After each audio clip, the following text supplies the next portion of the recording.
привет! С вами Диана Кель, и сегодня мы с вами поговорим о иглах для татуировок. Очень надеюсь, что этот ролик послужит вам хорошей и полезной шпаргалкой для подбора конфигураций к своим работам. Итак, давайте разберем для начала основные параметры игл и модулей. Начнем с аббревиатур, которые находятся всегда после цифр.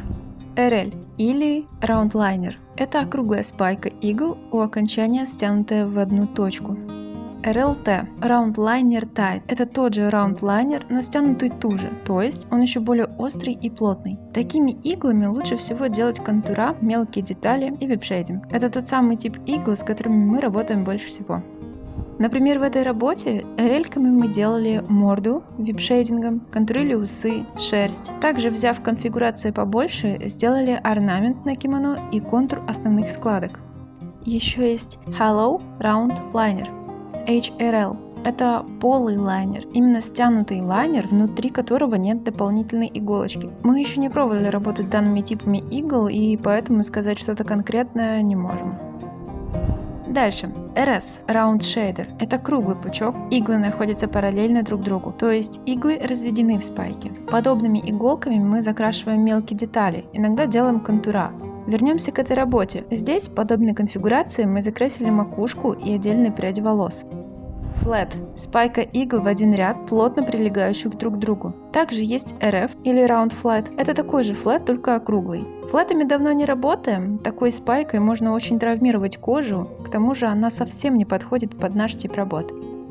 Магнума. Магнумы подразделяют на M1 и M2. M1 или Waved Magnum – спайка игл в два ряда, выстроенных в шахматном порядке. Такими магнумами мы не работаем. Края у них острые, и если ты работаешь с гривошами, можно наделать грязи. M2 или Staked Magnum, так называемый Double Flat – спайка игл в два ряда, плотно прилегающих друг к другу. Такими иглами очень круто делать плотный закрас, но мы ими не работаем по причине все той же высокой травматичности и острых краев. RM или Round Magnum еще иногда обозначают Curved. Это тот же Magnum, но закругленный. Также можно встретить название Soft Edge Magnum. А вот этот вариант прекрасен для гривошей. Ими мы делаем плотный закрас, тени и любые градиенты. К примеру, на этой работе были плотно закрашены волосы.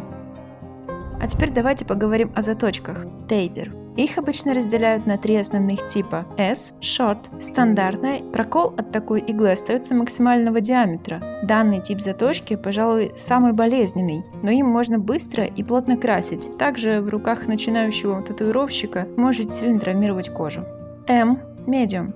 Она является универсальной и подходит для большинства типов работ. Если ты только начинаешь бить татуировки, она подойдет прекрасно. И Long – L. Длинная заточка оставляет прокол небольшого диаметра. Очень острая, поэтому легко прокалывает кожу и менее болезненная. Мы чаще работаем именно такой. Прекрасно подходит для мелких деталей, випа и контуров. Обычно заточку на коробках обозначают буквами ST, MT, LT. Пожалуйста, всегда читайте подробную информацию на сайтах магазинов, производителей. Вам так будет проще разобраться, и в дальнейшем вы сами себе облегчите выбор иголок.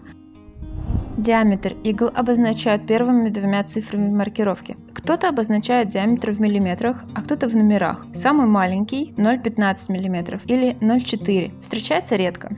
Далее 0,20 мм – это шестерка. 0,25 – это 0,8, 0,30 мм – это 10, 0,35 мм – это 12, 0,40 мм – это 14. Такой диаметр тоже попадается, но используется, как правило, очень редко. Количество игл в спайке может варьироваться от 1 до 114 и иногда даже больше. И в маркировке это две цифры после диаметра. Про букву Т. Чаще всего буквой Т обозначают текстурированные иглы.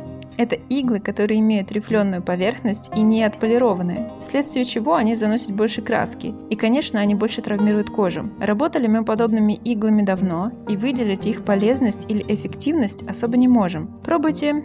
Может, вам понравится. Вернемся к Т. Мы пользуемся картриджами VGX, и у нас часто в описании к конфигурациям можно увидеть пометку Т, например, 0803 RLT или 1207 RMT. Так вот, В лайнерах T означает tight, то есть они очень стянутые и тугие. Такие иглы отлично подходят для мелких линий и вип-шейдинга. А вот отметка T в магнумах означает турбо, и это кастомная модернизация иголок, где заточка игл магнумов супер высокая. Такими иглами легко прокалывать кожу, делать мягкие переходы и быстро делать плотный покрас. Для того, чтобы разобраться, какие именно иглы тебе понадобятся на той или иной работе, нужно понять и проанализировать, какие будут контура, будет ли закрас и тени. Для этого лучше всего заранее распечатать эскиз реального размера, то есть того размера, который ты будешь делать на человеке. Взять запакованный картридж и сверить эскиз с наконечником, например, с контуром. Это самый простой способ. Мы работаем картриджами от VGX и чаще всего используем такие конфигурации, как 0803 RL. Это всегда мелкие детали, зубы, усы, глаза, шерсть, тени мягким випом. 1005 RL. Различные орнаменты, мелкие детали с закрасом, вип с выраженной точкой. 1007 RL. Внешний контур пряди волос. 1007 RS. Закрас отдельных небольших участков, закрас пряди волос. 1207 RMT. Плотный закрас и мягкие тени. На этом вроде все. Надеемся, что это было не сильно сложно и мы все понятно объяснили. Если у тебя еще остались вопросы, оставляй их в комментариях или пиши нам в директ. Подписывайся на наш канал, ставь лайки, если видео понравилось, и до скорого. С вами была Диана Кель. Пока-пока.